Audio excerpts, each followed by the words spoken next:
Statehood was the accumulation of the efforts of many individuals driven by a myriad of ideas, and represented a critical turning point in Hawaii's history as it solidified the relationship between the U.S. and Hawaii, creating lasting implications and continuing controversy. The political approach of the United States to Hawaii in the late 19th century was characterized by imperialistic motivations masked in the rhetoric of manifest destiny. In 1887, King Kalakaua was forced by armed anti-monarchists to sign the Bayonet Constitution. The provisions of this constitution caused the Hawaiian monarchy to lose power, and in 1893, Queen Liliuokalani was overthrown when she challenged the constitution's legitimacy. With the end of the Hawaiian monarchy, the Republic of Hawaii was established.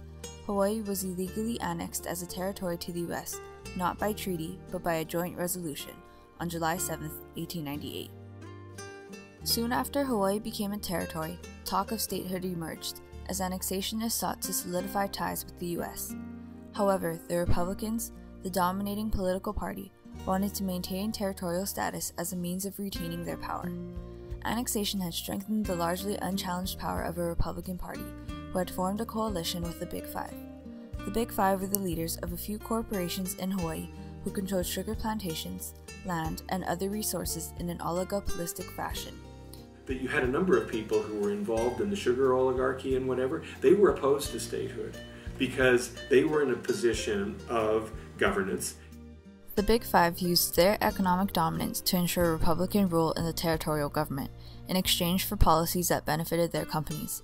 The Big Five strengthened their power by creating ethnic tensions on their plantations through race-based wages and segregation of the different immigrant groups. The socio-political dominance of the Big Five and Republican Party were exemplified in 1931, when Thalia Massey, the wife of an American Navy officer, falsely accused 5 non-white local men of raping her. The scandal escalated with what was perceived by mainland America as the honor killing of one of the accused men by Massey's mother and husband, and their subsequent 10-year sentencing. Anticipating U.S. outrage, Territorial Governor Lawrence Judd commuted their sentencing to 1 hour.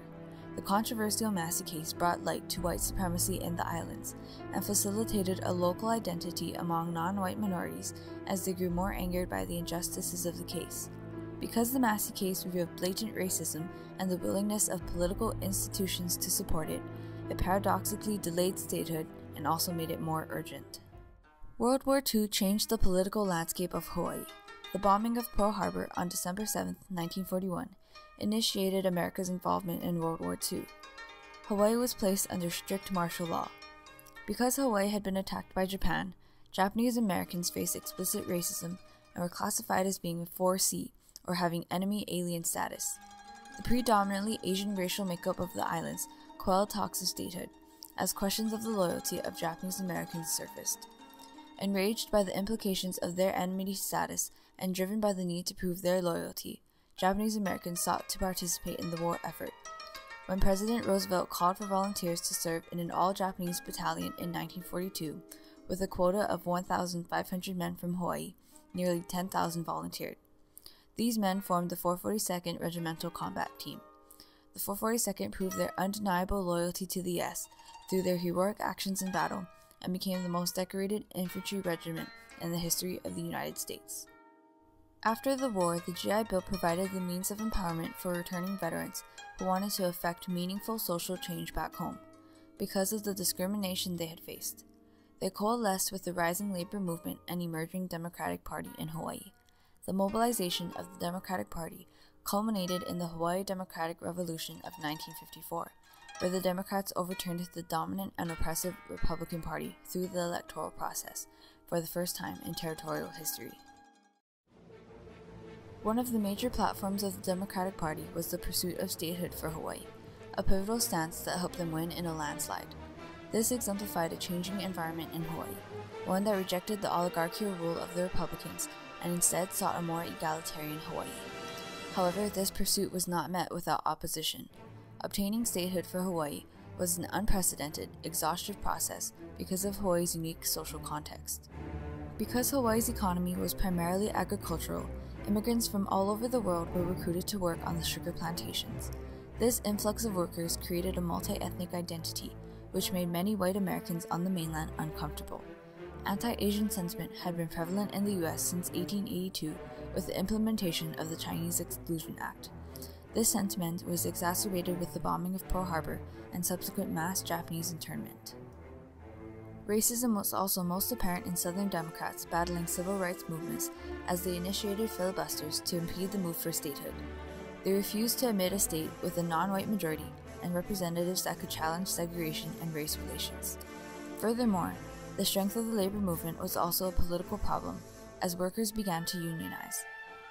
Plantation workers were ready to resist the oppressive treatment of the Big Five companies and began to join unions like the ILWU. Through widespread strikes and organizing across racial lines, the local labor movement grew stronger and were able to accomplish many of their initiatives. The strength of labor unions soon gave rise to allegations of communist sympathies. The anti-communist hysteria escalated in 1950 when HUAC was called to investigate the Hawaii 7. Fear stoked by the Red Scare of the 40s and 50s contributed to political hesitation to admit Hawaii as a state. By 1959, both Alaska and Hawaii were rallying for statehood. Many Hawaii citizens were eager to be admitted into the US, as 49-state propaganda began to spread. However, Congress was wary of the racial, political, and economic structures of Hawaii, which is why they did not support a joint Alaska-Hawaii bill, and instead sought admittance of Alaska first. Delegate John Burns saw this as an opportunity to obtain statehood. By agreeing to let the Alaska bill pass first, and holding off pushing the Hawaii Admission Act, Burns was ultimately able to attain statehood with the rationale that if Alaska could be admitted as a state, the more qualified Hawaii would certainly be admitted. Burns's personal relationship with Senate Majority Leader Lyndon B. Johnson and the heroic actions of the 442nd in saving the Lost Battalion during World War II generated critical bonds with the Texas delegation, which proved beneficial in gaining support in the legislature. Thus, on August 21, 1959, Hawaii was officially signed in as a state by President Eisenhower. According to UN Resolution 742, Hawaii was entitled to the choice of independence. Hawaii had been listed as a non-self-governing territory by the UN in 1946. This status entitled Hawaii citizens to have an option for other separate systems of self-government on the statehood plebiscite. However, when citizens voted in 1959, they were only presented with two options: remain a territory or become a state.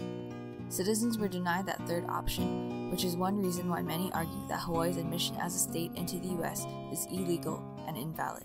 Statehood gave us an opportunity to seek some sort of equal treatment for one thing. But more important than that, it made us full-fledged citizens of the United States instead of some colony in the Pacific.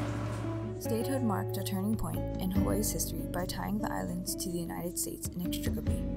It also marked a new chapter in the lives of the citizens of Hawaii.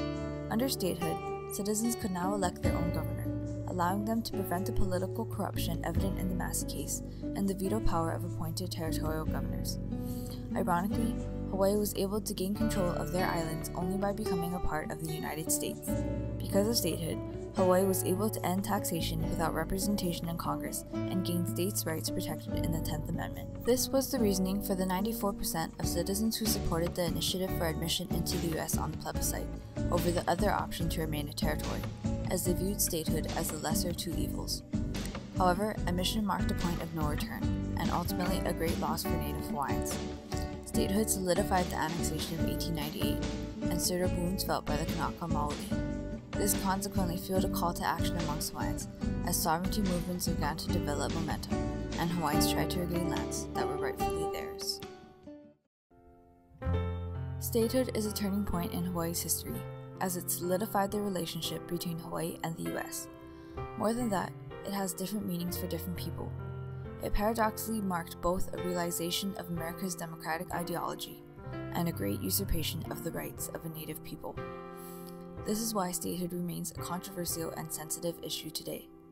It is therefore imperative to initiate ongoing debate, discussion, and discourse regarding the injustices of yesterday in order to create a better Hawaii tomorrow.